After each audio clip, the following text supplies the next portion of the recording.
sentence in terms of applying quantum mechanics to it because it's going to break down. That's why there are these two separate laws of the evolutions of physical systems. One that applies when you're not looking at them, the other that applies when you are. But that's crazy. There's no way that we're ever going to mathematize or put into mathematical formula this very act in which a conscious observer comes up with the answer. People say, oh, the measuring instruments, the recorder records it, and there it is. It's on the tape. It's recorded. You forgot one part of the equation. Somebody has to look at the tape. And until somebody looks at the tape, it ain't recorded at all. When you are not looking, there are waves of possibility. When you are looking, then there are particles of experience. A particle, which we think of as a solid thing, really exists in a so-called superposition, a spread out wave of possible locations. And it's in all of those at once. The instant you check on it, it snaps into just one of those possible positions. It's easy to generate situations where the equations of motion will predict that, say, the wave function, the psi of a certain basketball, is uniformly distributed all over the basketball court. We don't have any idea what a state like that would look like.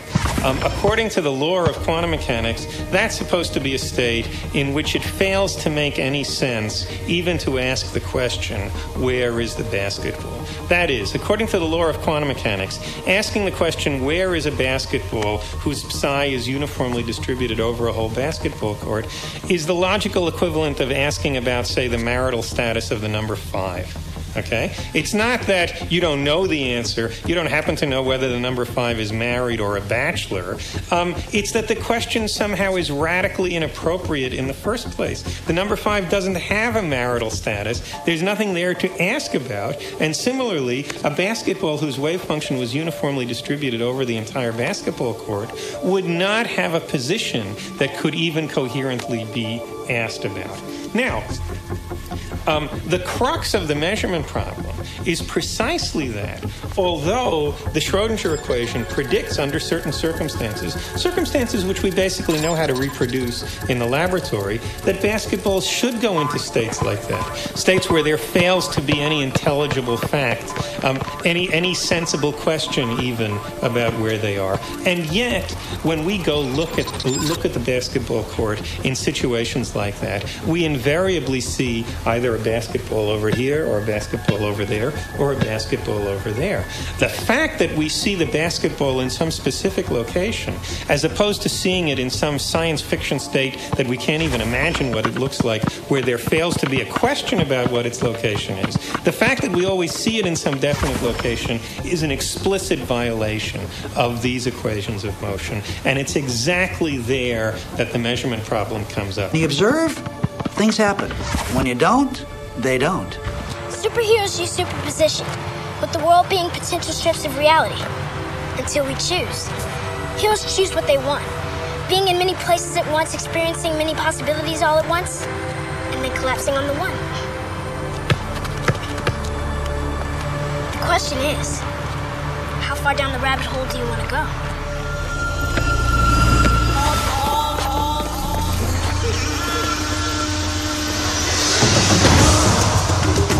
Your own mind is creating multiple possibilities in your subconscious.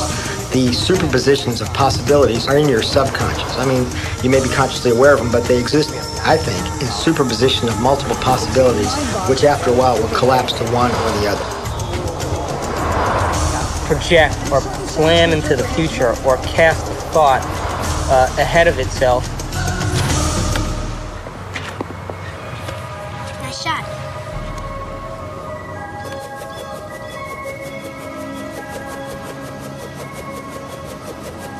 But the great-great-granddaddy of wacky quantum weirdness is entanglement.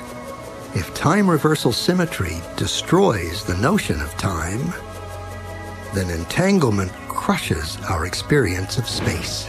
Two objects, two electrons created together, are entangled. Send one to the other side of the universe. Now, do something to one, and the other responds instantly. So, Either information is traveling infinitely fast, or, in reality, they are still connected. They are entangled. And since everything was entangled at the moment of the Big Bang, that means everything is still touching. Space is just the construct that gives the illusion that there are separate objects.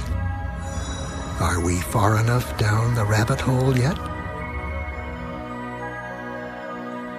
You now can see in numerous labs around the United States objects that are large enough to be seen by the naked eye, and they are in two places simultaneously. And you can actually take a photograph of that. Now, I suppose if you showed a photograph, they'd say, oh, great, here's this nice blob of colored light, and I see there's a bit of it over here, and another bit of it. So you got a picture of two dots. What's the big deal? Superposition is pre-detection. What I was speaking about in the film is post-detection. Now, under normal circumstances, a single object, once it has been detected, is in just one position.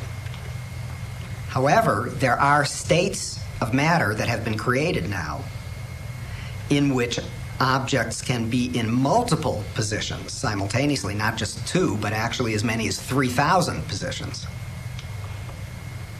The first of these objects were called Bose-Einstein condensates. And they are single wave functions, meaning they are single particles. But even though they're a single wave function, the wave function has multiple positions. And if so, well, look right in the chamber. You can see it right there. Oh, I see two things there. You say, no, that's not two things. That's one thing. It's the same thing in two places. Tricky point here is that it's still a single wave function. It's not 3,000 separate wave functions. It's one wave function. So it's one particle. I'm not sure that people's jaw would drop about it, because I don't think people really believe it. And I don't mean that people say, oh, you're lying, or, oh, the scientists are confused. I think it is so mysterious that you can't even understand how amazing it is. One particle in 3,000 different locations. Now, if you were to weigh one of them, would it weigh 1/3,000th? Well, you can't weigh one of them. Why? Because it's one particle. It's one indivisible particle. But if it's in different locations, can't you put a scale under one? No, it's inseparable. It's not this is the tricky conceptual part that it's not 3,000 separate parts. Even though it looks that way. Right. You can look at it, and I mean, you can't actually see the one with 3,000, but you can look at the simpler ones, the ones that are 2 or 3 or 4, and you can see, as I say, if you go onto the web, you'll see photographs of these. You'll see these little dots floating in space, and these are the different parts of one object. They're not separable. It's not 4 different objects or 6 different objects. It's one wave function. It's one object. That's a real brain fart, isn't it? Because when you think about it, you just, wait a minute, no, they're like here, so it's obviously 1, 2, 3. No, you can't pull one away from the others. If you try to pull one away from the others, the entire thing will just disappear. And then furthermore, you've seen Star Trek and whatnot.